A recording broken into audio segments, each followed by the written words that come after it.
Hi, this is Anna. I'm here today to share with you a project that I made for the Sizzix blog and the Sizzix design team. I used several Sizzix products to create my project, so I thought I would share those with you before I share my project. The first of those is the Sewing Room die from Tim Holtz. From this die I used the spool of thread, and because this is a Bigz die, I used it to actually cut through chipboard that I covered with patterned paper. And so, since it's a thicker die, you can cut out different products other than just cardstock and paper. I also used this Floressa die. This is a flower die from the recent Prima release, and this is a super cute die. You get 5 different flowers that are so great for layering.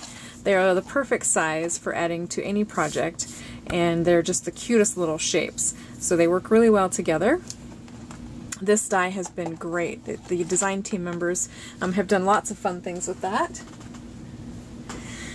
And then to create the base of my project, I use this die. It's called Spool of Thread, and it creates a folded card. This is from the JilliBean soup line from Sizzix, and this is also a Bigz die, so you can not only cut out cardstock and paper, but you can cut out chipboard or leather or felt, things like that.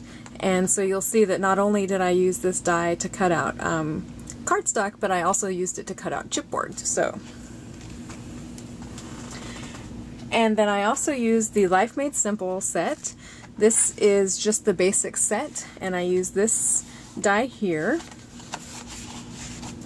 This is a Thinlits die,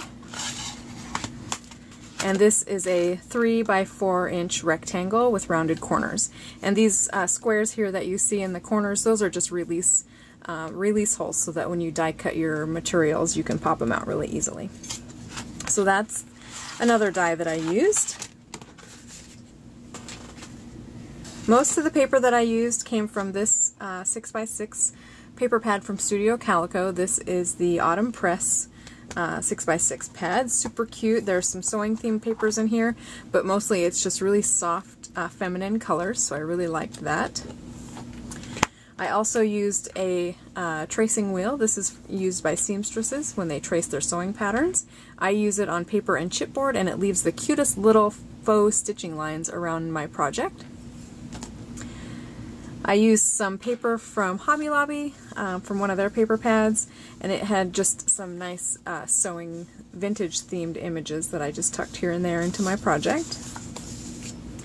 I used some mother of pearl vintage buttons from my stash, and I get lots of questions on these when people see them just photographed in my projects, and the biggest thing I can say about these is just watch eBay for vintage mother of pearl buttons. I used some hemp twine. This is a nice chocolate brown color. I used some embroidery thread. This is just a nice cream color. I used my stamp set from Whippersnapper Design called Homespun Quilt, and I used it for just a couple of the sentiments that are here included, and a couple of the quilt squares as well. I used some flatback pearls from Melissa Francis. I used a metal heart from Tintique, and these are just cute little metal shapes that are already rusty for you. And I used some May Arts crocheted lace. Super cute. So let me go ahead and show you the project. There are some other items that I used as well, and I'll mention those as we go through the project. So what I made was a mini junk journal. This is just a little small journal that can be used to keep notes or capture ideas, things like that, even receipts or just little project lists that some sewer would like to work on.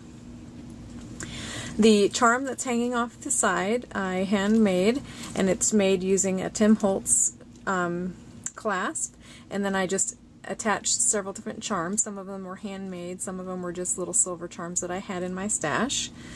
These little wooden spools are charms that I created with a couple of beads and some wire. And there's some silver hearts, there's a little love charm, there's a little enameled flower, and at the very bottom these super cute brass scissors. I thought those were pretty fun to add to the bottom. and that's just attached to the album using a jumbo brad, or jumbo eyelet, excuse me. The book itself is actually bound with a Rubicoil coil. I punched holes with a crocodile and then rolled the coil through all of the pages and the covers. The covers are made using the Sizzix die. That's the spool of thread, and instead of creating a card, you can see that I actually cut it out of chipboard and then covered it with pattern paper, and then at the point at which the card would have scored to fold, I slit that area with my X-Acto knife, and that created the front and back cover for my book.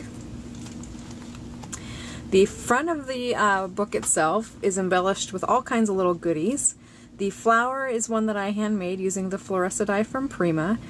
Here's a couple of those mother of pearl buttons from my stash, and the tin heart in the background here. And those flowers are cut out using wool felt, and so they're really, really soft, and they'll be extra durable because they're made out of wool. Here you can see the May Arts ribbon. I fashioned a little bow and also used it here in the flower center, and then it also wraps around the cover as well. Here is the spool of thread that I created out of chipboard when I die cut the chipboard and covered it with pattern paper, and then I wrapped it with embroidery thread, and I actually tucked in a little sewing needle here just for embellishment.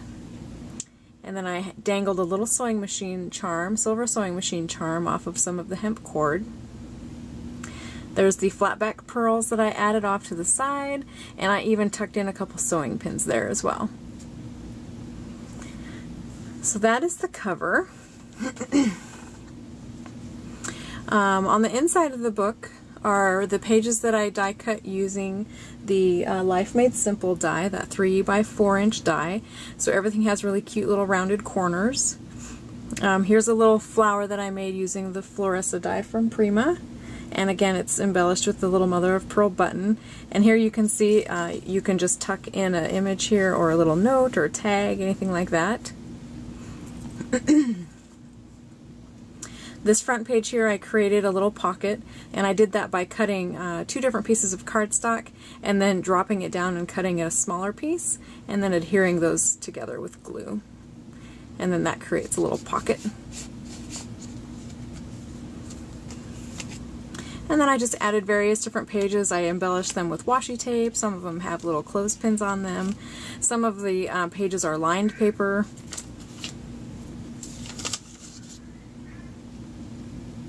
There's some more washi tape here.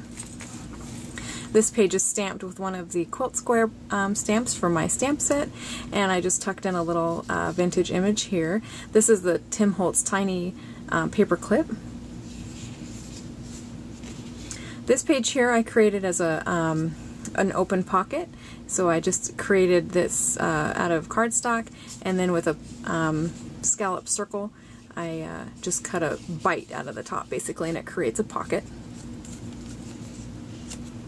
And just some more ledger paper, more washi tape, and another pocket, and embellished that with some different washi tape. And then here's just another cut from the paper pad, and it held together there with a little paper clip. And the person who receives this can tuck up other little notes. They could attach little pictures, other lists that they want to tuck in here. More lined paper. This page is kind of fun. It looks kind of plain this way, but when you open it up, it actually is embellished with a doily that has a little tuck spot here, and that's decorated with one of the Prima flowers. And then this folds open to create another little pocket space here, and another spot here for journaling. So this is like an extended page there. And more lined paper. This is a piece of watercolor paper that I stamped. And then another cute little stamp here. More pages, more lined pages, and again I just wanted this to be a journal that somebody could use, so I wanted to have some spaces in there where they could actually make notes, make lists, capture ideas, and then also places where they could attach other things that they were interested in keeping in their journal as well. So there's little extra paper clips placed here and there, and the pockets they can use. Here's another one of those pockets here that has the bite out of the top. And again, the sewing paper, super cute. A little sewing machine stamp, more washi tape. Here's just another one of the cutouts from the paper pad. More lined paper. And journal. And then in the back, for the back cover, I just attached this tea-dyed tag that I made that's hand stamped with the handmade by Anna Wight and my little chicken. And then the back cover is also stamped with the sentiment, "I'd rather be stitchin'." So I thought these papers were really pretty for creating this project, and I had a really good time creating it, and I hope the person I send it to enjoys it as much as I enjoyed making it. And I hope you've enjoyed my project and you found a little bit of inspiration as well. So thank you so much for watching my video. I hope you have a great day. Thanks so much!